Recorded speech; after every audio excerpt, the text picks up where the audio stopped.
वाह माँ, ये झुमके तो बहुत सुंदर हैं। कब खरीदे? रंजू ने अपनी माँ प्रभा के कानों में झूलते झुमकों को देखकर कहा। पिछले महीने हमारी शादी की सालगिरह थी ना बेटी, तभी अपर्णा बहू ने मुझे ये झुमके और तुम्हारे पापा को घर ही दी थी। पता नहीं कब वह यह सब खरीद कर लाई। प्रभा जी ने कहा। अपनी आंखें भरी कर रंजू बोली, भाभी ने? क्या बात है? फिर आहें भरते हुए कहने लगी, मुझे तो कभी इस तरह से कुछ नहीं दिया उन्होंने। हाँ भाई, सास ससुर को मक्खन लगाया जा रहा है, लगाओ लगाओ खूब मक्खन लगाओ। उसका ध्यान उन झुमकों पर ही अटका हुआ था। कहने लगी, जिसने भी दिए हो माँ, पर मेरा दिल तो इन झुमकों पर आ गया है। हाँ तो ले लो ना बेटा, इसमें क्या है, कहकर प्रभा ने वे झुमके उतार कर तुरंत अपनी बेटी रंजू को दे दिए। उसने एक बार भी यह नहीं सोचा कि अपर्णा को कैसा लगेगा जब वह जानेगी कि उसके दिए उपहार स्वरूप झुमके उसकी सास ने अपनी बेटी को दे दिए। प्रभा के देने भर की देरी थी कि रंजू ने झट से वे झुमके अपने कानों में डाल लिए। फिर बनावटी मुंह बनाकर कहने लगी, माँ मन नहीं है तो ले लो ये झुमके, नहीं तो फिर मेरे पीठ पीछे घर वाले खासकर पापा कहेंगे कि जब आती है रंजू कुछ न कुछ लेकर ही जाती है। अरे कैसी बातें कर रही हो बेटा, कोई क्यों कुछ कहेगा? और क्या तुम्हारा हक नहीं है इस घर में? तुम्हें पसंद है तो तुम रख लो ये झुमके, इसमें क्या है, तुम पहनो या मैं पहनूं, बात बराबर है। प्रभा जी ने कहा। सच में माँ? ओह माँ, आप कितनी अच्छी हो, कहकर रंजू अपनी माँ के गले लगी। हमेशा से तो यही करती आई है वह, जो पसंद आया उसे रख लिया। यह कभी नहीं सोचा कि वह चीज़ किसी के लिए कितना मायने रखती है। कितने प्यार से और किस तरह से पैसे जोड़कर अपर्णा ने अपनी सास के लिए वे झुमके खरीदे थे। पर प्रभा ने बिना सोचे समझे उठाकर झुमके अपनी बेटी को दे दिए। अरे वह यह तो कह सकती थी कि ये झुमके तुम्हारी भाभी ने बड़े शौक से मुझे खरीद कर दिए हैं, इसलिए मैं तुम्हें दूसरे बनवा कर दे दूंगी। पर नहीं, कभी उसने बेटी के आगे बहू की भावना को नहीं समझा, जो अब समझेगी। माँ देखो तो मेरे ऊपर ये झुमके कैसे लग रहे हैं, अच्छे लग रहे हैं ना, बोलो ना माँ। आईने में खुद को निहारते हुए रंजू कहने लगी। वैसे माँ आपसे एक शिकायत है। अब किस बात की शिकायत है तुम्हें बेटा? प्रभा ने पूछा। मुझे नहीं बल्कि आपके जमाई को। कह रहे थे कि आपने वादा किया था उनसे ब्रेसलेट देने का, जो अब तक नहीं दिया। ओह हाँ याद आया, पर अभी पैसे की थोड़ी तंगी है ना बेटा। तुझे तो पता ही है कि तेरे पापा को कितनी कम पेंशन मिलती है। घर तो पढ़ना बहू और मानव की कमाई से ही चलता है, अपनी मजबूरी बताते हुए प्रभा ने कहा। वह सब मुझे पता नहीं माँ, वह आप जानो और आपके जमाई, रंजू ने कहा। बीच में मुझे मत घसीटो, झुमके अपने पर्स में सहेजते हुए रंजू ने कहा और चलती बनी। बहू के झुमके तुमने रंजू को दे दिए? हैरत से भरत ने अपनी पत्नी प्रभा से पूछा।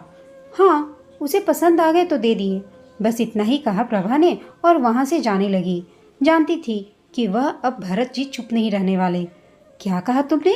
उसे पसंद आ गए? हमारे घर की ऐसी कौन सी चीज़ है जो उसे पसंद नहीं आती है, बोलो। जब भी आती है कुछ न कुछ उठाकर ही ले गई है। कोई कुछ नहीं कहता तो इसका यह मतलब नहीं कि वह अपनी मनमर्जी करेगी। गुस्से से आग बबूले होते हुए भरत ने कहा। तिलमिला उठी प्रभा जी अपने पति की बातों पर बोली। ऐसा कौन सा जायदाद उठाकर ले गई है वह जो तुम इतना सुना रहे हो? अरे एक जोड़ी झुमके ही तो ले गई है। जाने क्यों रंजू हमेशा तुम्हारी आंख में खटकती रहती है। अरे बेटी है तुम्हारी। भरत भी चुप नहीं रहने वाले, कहने लगे, किसने मना किया है तुम्हें जायदाद देने से? दे दो, जाकर दे दो जो देना है, पर किसी के प्यार से दिया हुआ उपहार यूं ही किसी और को नहीं देते। क्या यह सही है, बताओ तुम ही। अगर बहू ऐसा करती तो तुम्हें कैसा लगता? कितने अरमानों से वह तुम्हारे लिए झुमके खरीद कर लाई थी और तुमने एक मिनट भी नहीं लगाया उसे रंजू को देने में। किसी को नहीं, बेटी को दिए हैं अपने ये झुमके, समझे? बड़े आए हैं बहू के चमचे। अरे तुम्हारी बेटी तुम्हारी ममता का फ़ायदा उठा रही है, ये क्यों नहीं समझती तुम?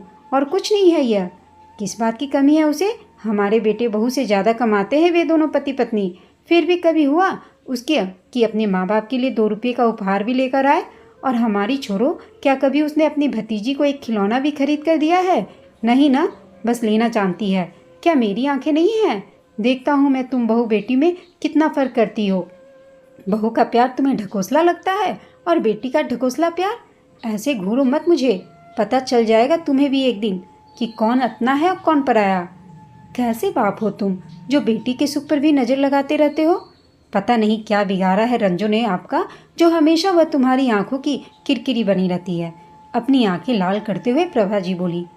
ओ कम अकल औरत, रंजू मेरी आंखों की किरकिरी नहीं बनी है, बल्कि अपर्णा बहू तुम्हें फूटी आंख नहीं सुहाती है। पूरे दिन घर में बैठी आराम फरमाती रहती हो, हुक्म चलाती रहती हो उस पर। कभी यह नहीं होता कि बहू के कामों में थोड़ा हाथ बटा दो। और तुम्हारी बेटी, वह तो यहाँ आकर अपना हाथ पैर हिलाना भी भूल जाती है। क्या नहीं करती है बहू इस घर के लिए। बाहर जाकर कमाती भी है और अच्छे से घर भी संभाल रही है, फिर भी तुम्हें उससे कोई ना कोई शिकायत रहती है। जाने क्यों तुम बेटी बहू में इतना भेदभाव करती हो। कमा कर लाती और घर संभालती है तो कौन सा एहसान कर रही है हम पर। प्रभा ने कहा। घर उसका है तो संभालेगा कौन। अच्छा, सिर्फ उसका घर है, तुम्हारा नहीं। बेटी जब भी आती है उसकी खातिरदारी में जुट जाती हो, पर कभी यह नहीं होता कि बहू भी ऑफिस से थकी हारी आई हो और एक गिलास पानी दे दो। बस ताने मारना आता है तुम्हें। अरे बहू तो बहू, उसकी दोस्त को भी तुम देखना नहीं चाहती हो। जब भी आती है कुछ न कुछ सुना ही देती हो उसे भी। तुम्हें लगता है कि कहीं वह अपर्णा के कान ना भर दे तुम्हारे खिलाफ। उफ, मैं भी किस पत्थर से अपना सिर फोड़ रहा हूँ। तुमसे तो बात करना ही बेकार है, कहकर भरत जी वहाँ से चले गए। सही तो कह रहे थे भरत, अपर्णा क्या कुछ नहीं करती है इस घर के लिए, पर फिर भी प्रभा जी को उससे हमेशा शिकायत ही रहती थी। नाते रिश्तेदार हो या पड़ोसी, हर किसी से वह यही कहती फिरती थी। भाई अब बहू के राज में जी रहे हैं तो मुंह बंद करके ही जीना पड़ेगा ना, वरना जाने कब बहू बेटे हम बूढ़े बूढ़ी को वृद्धाश्रम भेज दें। यह सुनकर अपर्णा अपना चेहरा नीचे कर लेती थी, पर अपने मुंह से एक शब्द भी नहीं बोलती। पर उसकी आंखों के बहते आंसू उसके मन के दर्द को जरूर बयां कर देते थे। अपर्णा ने तो आते ही प्रभा को अपनी माँ मान लिया था, पर प्रभा तो आज तक उसे पराई घर की लड़की ही समझती रही। अपर्णा जो भी करती प्रभा को वह बनावटी लगता, और रंजू का एक बार सिर्फ यह पूछ लेना कि माँ आपकी तबीयत तो ठीक है ना, सुनकर प्रभा खुशी से कुप्पा हो जाती। और अगर जमाई ने हालचाल पूछ लिया तो फिर प्रभा के पैर ही जमीन पर नहीं पड़ते थे। उस दिन सिर्फ इतना ही कहा था अपर्णा ने, माँ ज़्यादा चाय आपकी सेहत के लिए नुकसानदायक हो सकती है, और वैसे भी डॉक्टर ने आपको चाय पीने से मना किया है। वुमेन हॉर्लिक्स लाई हूँ, यह पी लीजिए। यह कहकर उसने गिलास प्रभा की ओर बढ़ाया ही था कि प्रभा ने गिलास उसके हाथों से छटक लिया और टेबल पर रखते हुए तमक कर बोली, तुम मुझे ज़्यादा डॉक्टरी का पाठ मत पढ़ाओ बहू, जो मांगा है वही ला कर दो। फिर बुदबुदाते हुए अपने मन में ही कहने लगी, बरी आई है मुझे सिखाने वाली, अच्छे बनने का नाटक तो कोई इससे सीखे। अपर्णा की हर बात उसे नाटक सरीखी लगती थी, मानो ऑफिस के काम से शहर से बाहर गया हुआ था एक दिन, और अपर्णा भी अपने कजिन भाई की शादी में गई हुई थी। मन ही मन अपर्णा यह सोचकर डर रही थी कि अकेले सास ससुर को छोड़कर जा रही हूँ, कहीं पीछे कुछ हो मत जाए। यह सोचकर जाने से पहले उसने रंजू को दोनों का ख्याल रखने और दिन में कम से कम एक बार उन्हें देख आने को कहा था, जिस पर रंजू ने आग उगलते हुए कहा, भाभी आप नहीं भी कहती तो भी मैं अपने माँ बाप का ध्यान जरूर रखती। आपको क्या लगता है एक आप ही है इनका ख्याल रखने वाली। पर अपर्णा के जाने के बाद रंजू एक बार भी अपने मायके नहीं आई, वह इसलिए कि उसे वहाँ काम करना पड़ जाता। हाँ, फ़ोन पर हालचाल जरूर पूछ लेती और साथ में यह बहाना भी कर देती कि वक्त नहीं मिलने के कारण वह उनसे मिलने नहीं आ पा रही है, पर वक्त मिलते ही आएगी। एक रात अचानक भरत जी की तबीयत बहुत बिगड़ गई। प्रभा इतनी घबरा गई कि उसे कुछ समझ ही नहीं आ रहा था कि क्या करे। उसने मानो को फ़ोन लगाया, पर उसका फ़ोन विस्तार क्षेत्र से बाहर बता रहा था। फिर उसने अपनी बेटी रंजू को फ़ोन लगाया। घंटी तो बज रही थी पर कोई उठा नहीं रहा था। जमाई को भी फ़ोन लगाया उसने, उसका भी वही हाल था। जितनी बार भी प्रभा ने रंजू और उसके पति को फ़ोन लगाया, उन्होंने नहीं उठाया। शायद सो गए होंगे, प्रभा के मन में यह ख्याल आया। फिर हार कर उसने अपनी बहू अपर्णा को फ़ोन लगाया। इतनी रात गए प्रभा का फ़ोन आया देखकर अपर्णा घबरा गई। प्रभा कुछ बोलती उससे पहले ही अपर्णा बोल पड़ी, माँ क्या हुआ, आप लोग ठीक तो है ना, पापा ठीक है ना। लेकिन जब उसे प्रभा की सिसकियों की आवाज़ आई तो वह समझ गई कि कुछ बात जरूर है। घबरा कर वह बोली, माँ आप रोइए मत, कहिए ना क्या हुआ।